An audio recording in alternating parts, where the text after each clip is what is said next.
Hey guys, it's Kim, and I'm back. I know it's been over a month since my last battle report, and I do apologize. It's a combination of school, other hobbies, seeing friends, video games, work, just everything in general. I lost a bit of motivation to YouTube because the hours take so long to edit them. And not only that, when I've been playing with my friends lately, I kind of want to play more rather than having to film, and I feel like I'm not too focused in the games. So hopefully moving forward, I'll have a battle report at least every 2 weeks. There's been a high demand for sculpting and painting videos. Unfortunately for the sculpting, I'm gonna still have to tinker with that, mainly because when I'm sculpting, the model I'm holding in like various positions. For example, like for my dragon right now, when I'm sculpting him, I might have him up to my face like that or kind of far away, and so I don't think that'll make a good video if you can't see what I'm actually sculpting. And in regards to painting videos, I don't have motivation to do them too much, mainly because I'm focusing on battle reports. If you do need painting advice, please go check out my good friend Charles Lin. I'll put his YouTube channel in the description below. He had a great video of how to paint Aermir. It covers it very well. He has another video of how to do basing for, I believe, rocky bases.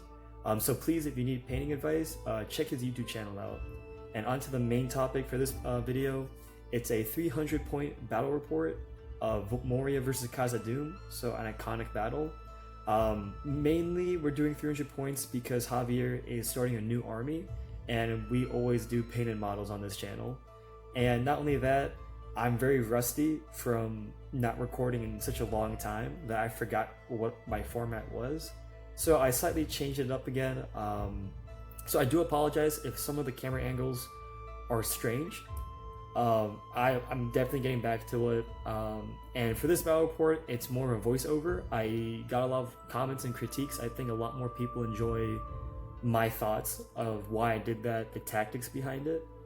So definitely we'll have more banter bat reps, but I'm gonna get back into the tactical side of it. So sit back and enjoy. And on to deployment. As you guys can see, it's pretty straightforward. I lined up my army as you guys can see, and Javier did the same. You can see we probably only played on a 2x2 on the whole table, just mainly due to the points. Here's my 300 point Moria army. It's led by Ashrak, who is the army general for this game. In his warband, we have 3 Venombacks, 2 Prowlers, and 7 Goblins. What you see is what they're armed with. And the second warband is a Black Shield Captain, leading 11 Goblins with what you see, mainly shields, and a single War Marauder. So the army is pretty straightforward. I'm relying more on the Venombacks and the Marauder and the Prowlers to kill, while having a pretty decent 26 bodies at 300 points. On to Javier's Khazad-dûm force. It's led by Balin with 8 Dwarf Warriors, 4 Iron Guard, 1 Dwarf with a banner, and 2 Dwarven, I believe, Rangers with bows. A pretty decent sized force. Once again, it's what Javier has painted and completed, so it isn't what he would be running usually, but it's still a pretty fun looking army. And on to deployment. As you guys can see, it's pretty straightforward. I lined up my army as you guys can see, and Javier did the same. You can see we probably only played on a 2x2 on the whole table, just mainly due to the points. So turn 1 honestly was pretty straightforward on both sides. I moved up my force just in the middle, no march, and Javier with his Khazad-dûm did the same. Just because we're both 5-inch moving armies, everything's a bit slow in the few first turns.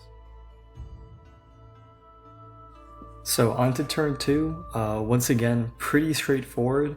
I moved roughly 9 different goblins up, maintaining my shield wall, and Javier responded with moving, I believe, only half with his dwarf, hoping to get a few shots in.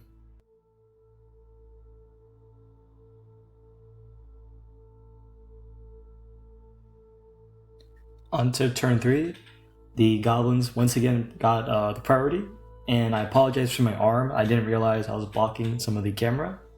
But back to the movement, I started to move all my goblins up the board, creating pockets of kill. I'm getting ready for the dwarves for the counter charge. As a goblin player, you need to be able to get the traps you need to get the RE bonus and to just get kills overall. So maintaining some space between your goblins is key. Don't make a picket line. Create some space so your goblins can wrap around. And 2 of my spiders went through the left side of the log. I'm getting ready to charge 2 of the Iron Guard. Javier's turn was pretty straightforward. He decided to wait 1 more turn and copy in a way with a defensive wall. Just getting ready for the goblins, and he wanted to get a few more shots in with the Rangers. And at this point, I should mention the shots did nothing. For the past 3 turns, no one's shooting wounded anyone. Turn 4, the goblins got priority once again, and I decided to shroud my white spider so that he would be able to grab one of the Iron Guards while deterring any counter charges. As you know, with the Shroud of Shadow spell, if you want to charge them, it's a -1 for every full inch. In addition, the Marauder joined in on the left side in the combat, expecting to win it, while all my other goblins got closer, allowing the dwarves to countercharge. On to Javier's turn 4. The dwarves moved up with 2 warriors engaging one of my goblins, Balin charging another one, and he did send some dwarves to his back line. Javier expected my beast, my spiders and marauder to break through, so he started forming some more dwarves to create a small little wall / a system. In addition, his Iron Guard started charging in. Thankfully, none of their daggers actually wounded us. What worries me in this game are the Iron Guard, mainly due to the amount of attacks they all have, with 2 attacks at strength 4 and throwing weapons being D5, or D6, my apologies. You can't ignore them, and in such a low point game as this one, you have to respect them. And lastly, he sent one of the Rangers to climb in between the rocks, getting a better angle to shoot. So turn 4 combat, we start with my Warg Marauder versus the Iron Guard. He managed to actually win the Dwarf, and he decided to put the attacks into the goblins on top, only killing the shield goblin. Then onto the Black Venom back, we won the fight against the Iron Guard, and easily did 2 wounds onto him. The next Venom back won against the Dwarf Warrior, and also managed to kill him as well. So on the left side, I'm very confident with the beast. Then onto the middle, we have my 2 goblins, Shield and Spear, versus 2 Dwarf Warriors. Even with having 2 attacks and a banner reroll, my goblins managed to win the fight, but unfortunately we did no wounds. Then onto the fight against Balin, it went as expected. Balin, with having 2 rerolls, won the fight and easily killed the goblin. Now onto the Iron Guard fight on the right, he was against a shield goblin and a spear support. He easily won the fight with the reroll and killed the shield goblin. And the last fight as well, the dwarves won, with Javier killing another goblin. So at this point in the game, I'm fairly satisfied. We got one of the Iron Guards dead out of the 4.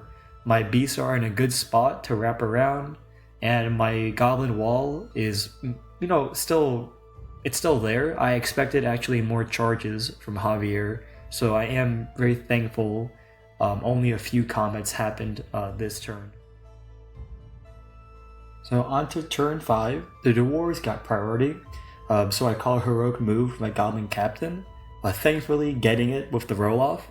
I really needed this because the captain pretty much caught my whole army, and I wanted to dictate the flow of battle. So my captain goes straight forward. My marauder, you can't see it, but he goes back into the Iron Guard in the log. And my other goblins continue charging into the dwarf wall. I'm trying my best to feed Balin 1 goblin at a time, since I don't want to lose too many goblins to him, since in this game he has immense killing power. My whole intent this turn is to create a small hole in the dwarven line with the Black Shield Captain and the Spider pushing forward.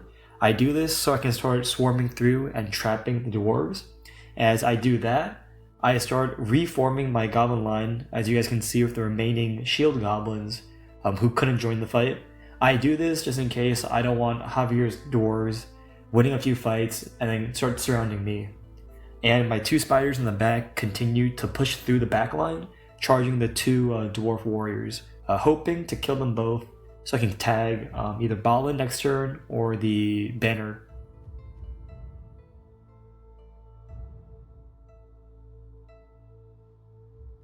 Onto the Dwarves turn 5.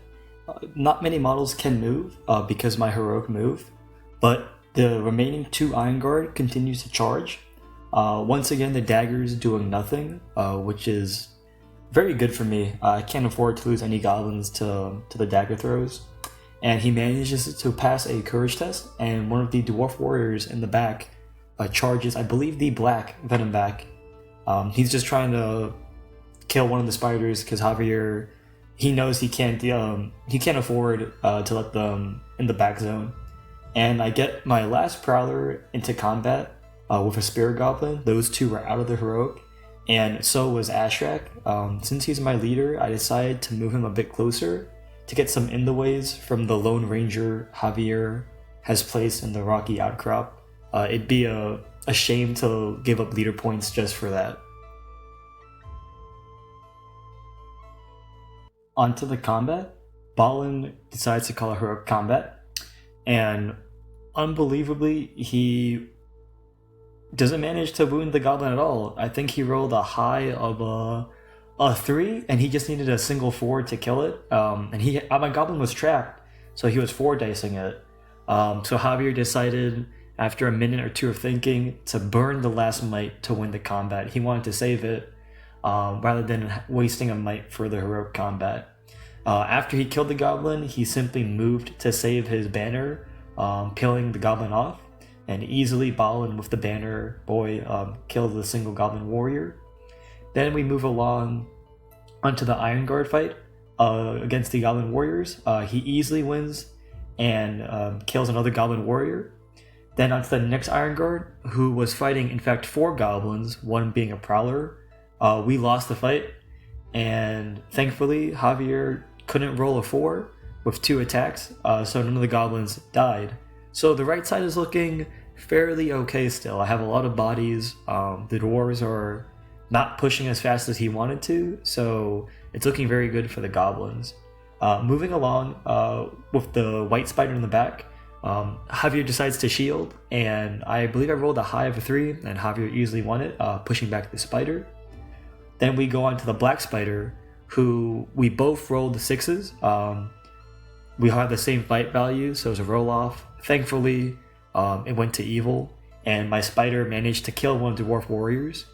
It was a shame we couldn't kill the other one, but we're still in a very, I think, commanding position now at this point in the game. Moving to the Warg Marauder in the log, fighting the lone Iron Guard. We win, knock him down, and easily kill him. The fight in the front and the center now. The fight with my spider and 2 goblins versus 1 warrior. Javier decides to shield with the warrior, and with the banner reroll, easily wins the fight, pushing back the spider and the 2 goblins. And next to the fight with the Prowler, with the 2-handing, I did roll a 6, but it is a -1, so I rolled a high of a 5. Javier easily rolled it with the banner reroll, but managed again to not do a single wound. And the last fight was the Black Shield Captain. Unfortunately, I did lose the fight. I rolled the 6, but with the -1, it becomes a 5.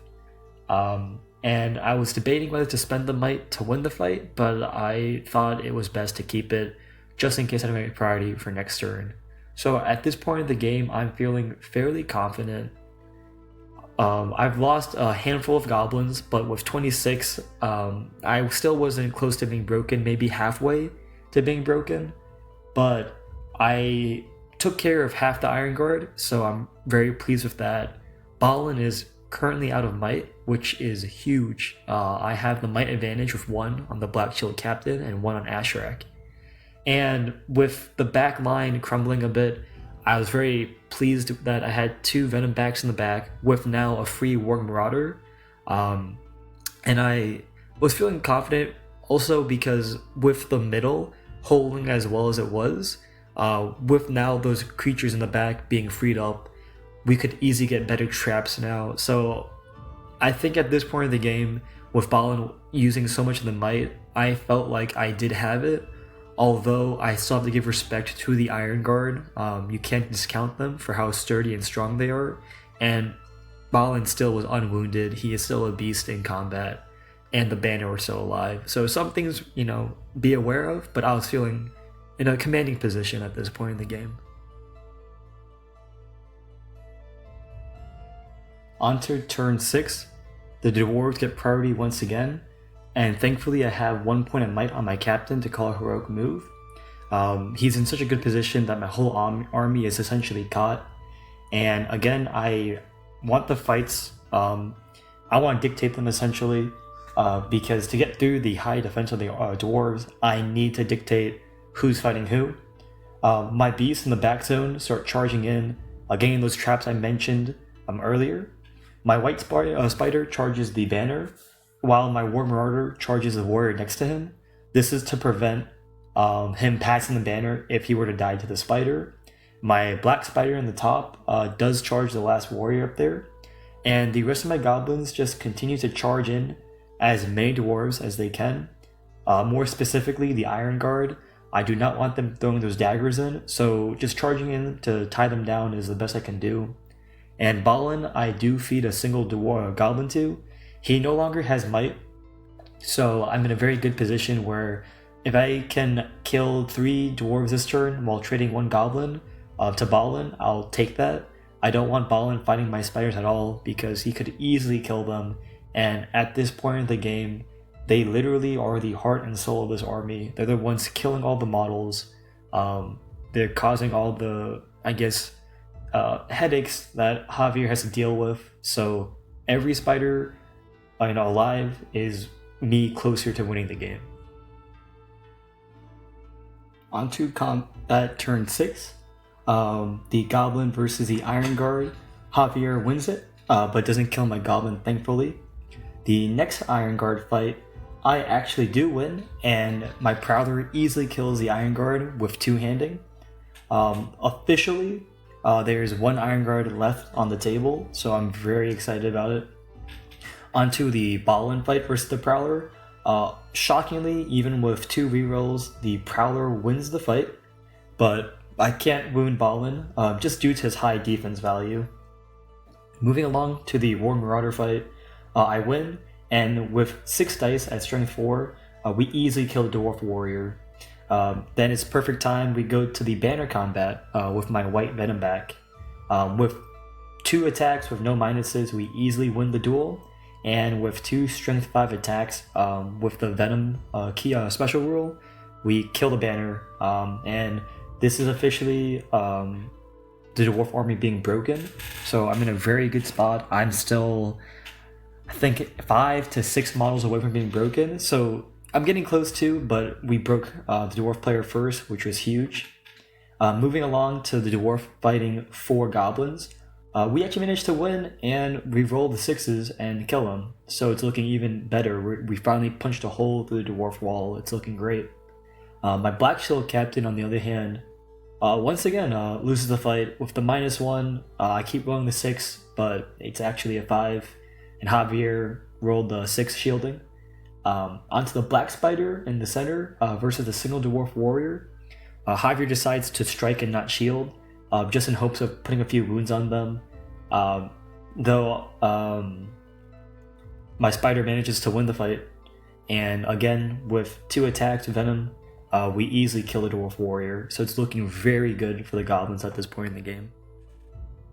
On to combat turn 6. The Goblin versus the Iron Guard. Javier wins it, but doesn't kill my Goblin, thankfully. The next Iron Guard fight, I actually do win, and my Prowler easily kills the Iron Guard with 2-handing. Officially, there's 1 Iron Guard left on the table, so I'm very excited about it. Onto the Balin fight versus the Prowler. Shockingly, even with 2 rerolls, the Prowler wins the fight, but I can't wound Balin just due to his high defense value. Moving along to the War Marauder fight, I win. And with 6 dice at strength 4, we easily kill the Dwarf Warrior. Then it's perfect time we go to the banner combat with my white Venom back.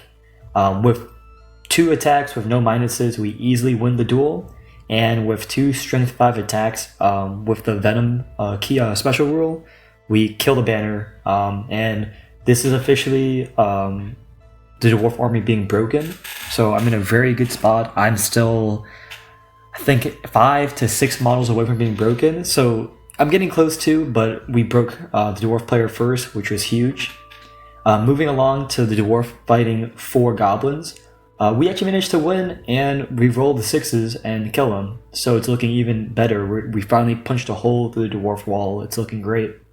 My Black Shield captain, on the other hand, once again loses the fight with the -1. I keep rolling the 6, but it's actually a 5. And Javier rolled the 6 shielding. Onto the Black Spider in the center versus the single Dwarf warrior. Javier decides to strike and not shield, just in hopes of putting a few wounds on them. Though my Spider manages to win the fight, and again with 2 attacks, Venom, we easily kill the Dwarf warrior. So it's looking very good for the goblins at this point in the game. So guys, the final score was 5 Moria to 0 for the Khazad-dûm. Very lucky that Balin whiffed throughout the game. Overall, it was a great game. It did feel a bit in my advantage with all the beasts I had in the army list, but again, 300 points, it was nice change of pace instead of playing our usual 600 to like 800 point games. Definitely I would consider doing more 450 point battle reports or even more 300, but let me know in the comments below if you enjoyed the battle report.